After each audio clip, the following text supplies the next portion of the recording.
Hello students, my name is Rajvinder Kaur. I am lecturer in Baba Sara Singh Polytechnic College Gurdaspur and ਅਸੀਂ ਤੁਹਾਨੂੰ ਜਿਸ subject ਦੀ ਅੱਜ ਗੱਲ ਕਰ ਰਹੇ ਉਸ ਦਾ ਨਾਮ ਹੈ ਹਾਈਵੇ। ਸਾਡਾ ਅੱਜ ਦਾ ਮੇਨ ਟੌਪਿਕ ਹੈ highway engineering. Highway engineering highway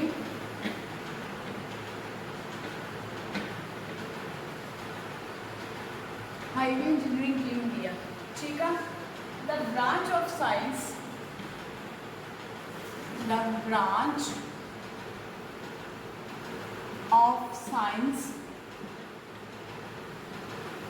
or engineering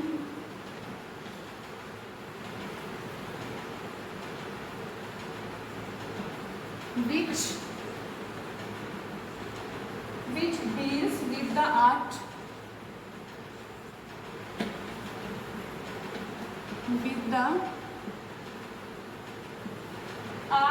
of design,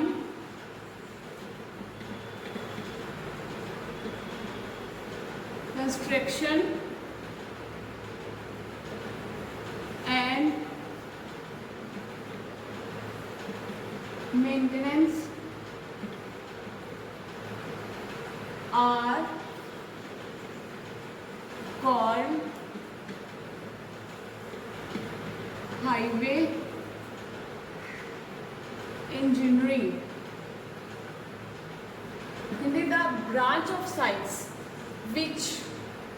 The branch of science or engineering, ठीक है जी, branch science और engineering दिया which deal with the art of design, जी कितना deal कर दिया art of design, construction and maintenance of roads are called highway engineering। ठीक है, जी भी ब्रांच ऑफ साइंस और इंजीनियरिंग जी art of design construction and maintenance के नाल डील करती है, असीं उहनूं की बोलते हैं हाईवे इंजीनियरिंग एंड असीं उहनूं रोड इंजीनियरिंग भी बोलते हैं और रोड इंजीनियरिंग। ठीक है, उस तो बाद साडे कोल की है the term highway, the term highway used because जी term highway क्यों यूज की गई? Because the road payments are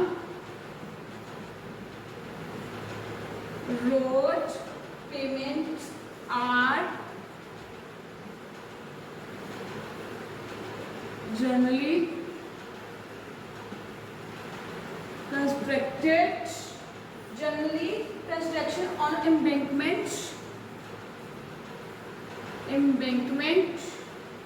are slightly high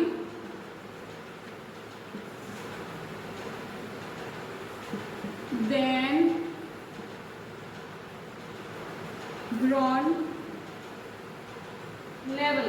हम देखो कहते कि जो टर्म हाईवे आ क्यों यूज किया जाता है? टर्म हाईवे इस करके यूज किया जाता है कि जी रोड पेमेंट्स हैगी और जनरली जी इंबैंकमेंट स्लाइटली हाई जी वो कंस्ट्रक्ट करते हैं ग्राउंड लैवल तो, इस करके असीं उन्होंने हाईवे का नाम दिता हुआ है। The gentleman who looks after the design, construction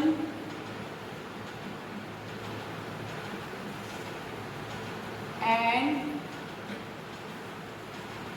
maintenance of roads is called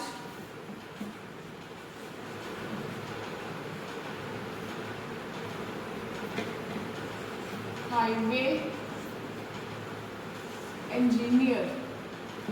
ठीक है, इतना gentleman who looks after the design construction and maintenance of road, उन्होंने से की कहते हैं जो डिजाइन कंस्ट्रक्शन का काम करते हैं, मेंटेनेंस का काम करते हैं रोड का, उन्होंने की बोलते हैं highway engineer.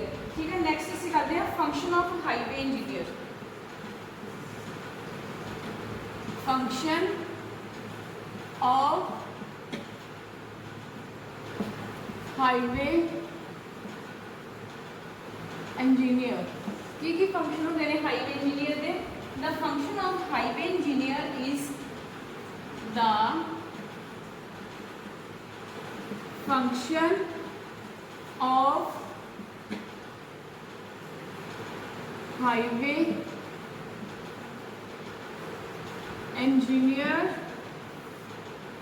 is to plan, design, construct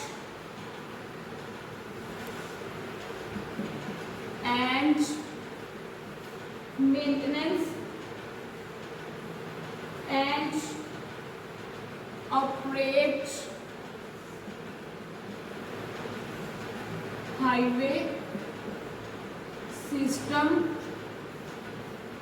ठीक है, देखो कहते कि the function of highway engineer, the function of highway engineer is to plan, design, construct, operate the highway system. ठीक है, उस तो बाद ਅਸੀਂ ਗੱਲ ਕਰਦੇ ਹਾਂ next mode of transportation. Means ਕਿ ਜਿਸ ਤਰ੍ਹਾਂ ਅਸੀਂ ਰੋਡ ਦੀ ਗੱਲ ਕਰਦੇ ਪਏ ਹਾਂ, ਇਸ ਤੋਂ ਬਾਅਦ ਅਸੀਂ ਗੱਲ ਕਰਦੇ ਹਾਂ other mode of transportation. Other modes of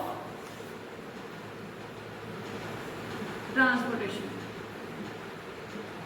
ਕਿਹੜੇ ਹੁੰਦੇ ਨੇ? ਅਸੀਂ ਪਹਿਲਾਂ ਤਾਂ ਗੱਲ ਕੀਤੀ ਹਾਈਵੇ ਦੀ ਜਾਂ ਰੋਡ ਦੀ। ਠੀਕ ਆ, ਉਸ ਤੋਂ ਬਾਅਦ ਨੈਕਸਟ ਅਸੀਂ ਕਰਦੇ ਹਾਂ other modes of transportation. Number 1 ਤੇ ਕੀ ਆ? Railway, railways. ਐਂਡ ਨੰਬਰ 2 ਤੇ ਕੀ ਹੈ?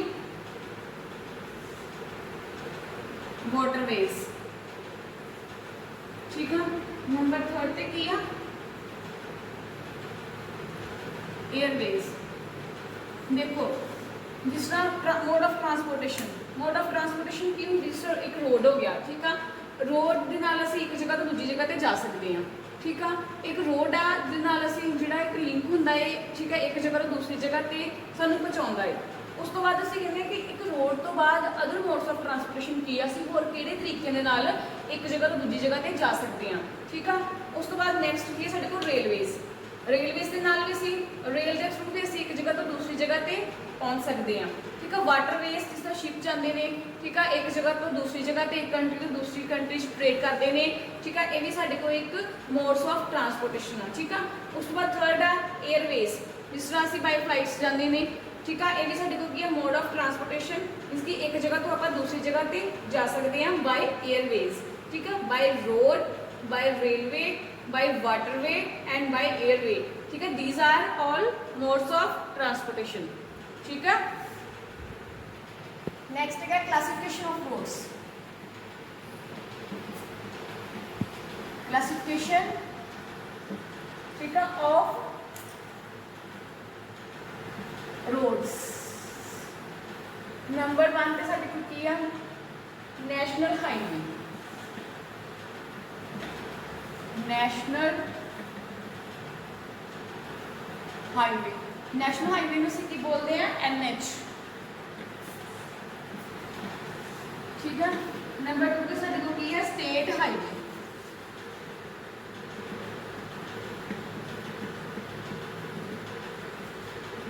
स्टेट हाईवे इन्होंने की बोलते हैं SH। ठीक है, नंबर 3 पे साडे कोल की है? Major district roads.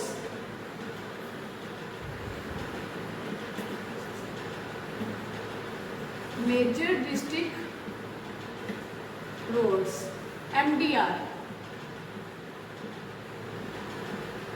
ठीक है, नंबर 4 साडे कोल की है? Other district roads.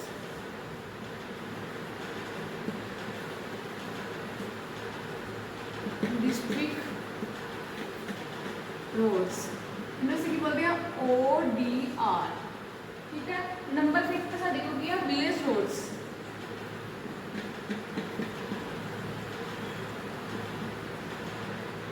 इन्हें की बोलते हैं? VR। ठीक है, साडे classification of road. Number 1 national highway NH, number 2 state highway SH, number 3 major district roads इन्हें की बोलते हैं MDR। ठीक है, उस तो तो बाद 4th नंबर ते साडे को अदर डिस्ट्रिक्ट रोड्स, ठीक है, ODR। एंड नंबर 5 ते साडे को की आ village roads, VR। Next uh the administrative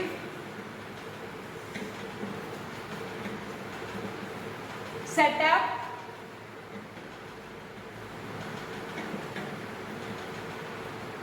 highway department,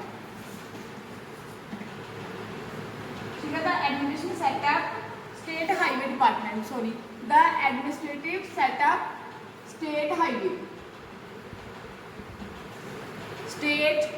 department, ठीक है। ये सब तो पहले की है legislative assembly,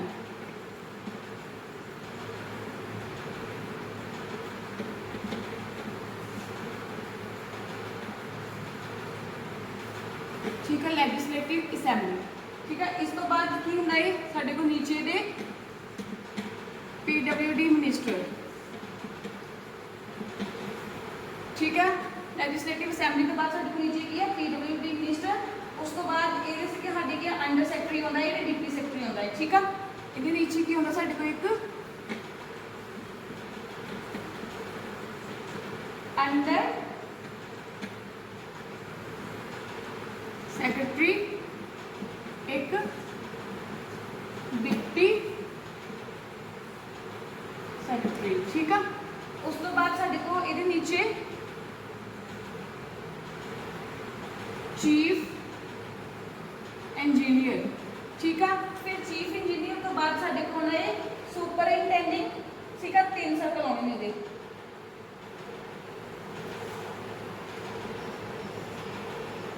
super intending circle 1। फिर साडे को की होना super intending circle 2। And number last 3rd पे की है फिर सुपर इंटेंडिंग सर्कल 3, ठीक है। इस तो बाद साडे को इहदे नीचे की आना है एक्शन, ठीक है। इहदे नीचे साडे को 3 एक्शन आने हैं,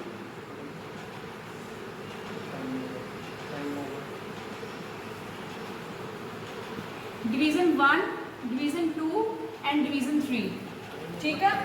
इहदे नीचे साडे को SDO होने ने, ठीक है। उन्होंने भी 3 से गया, 1st 2nd 3rd। एंड इस तो नीचे साडे को की होने ने SDO तो बाद साडे को आने ने J जूनियर इंजीनियर, ठीक है। ये भी 3 तरह के सब डिवीजन होंगे ने, ठीक है। 3 तरह के चाहिए होंगे ने। सब तो पहले साडे को लेजिस्लेटिव असेंबली, उस तो नीचे PWD मिनिस्टर आ जाता है, ठीक है। अंडर सैकटरी आ जाता है, उस तो बाद डिप्टी सैकटरी आ जाता है। फिर इन्होंने नीचे चीफ इंजीनियर होंदा है, उस तो बाद सुपरिंटेंडेंट, ठीक है। इन्होंने 3 सर्कल होंगे ने। उस तो बाद साडे को एक्शन होंगे ने। एक्शन भी जिहड़े होंगे 3 डिवीजन होंगे ने, 1st division, 2nd division and 3rd division, ठीक है। एक्शन तो बाद साडे को SDO होंदा है, SDO के 3 डिवीजन होंगे ने। एंड SDO तो बाद साडे को जूनियर इंजीनियर आंदा है J, ठीक है। ये साडा आज का टॉपिक सीगा, ठीक है। Okay, thank you students.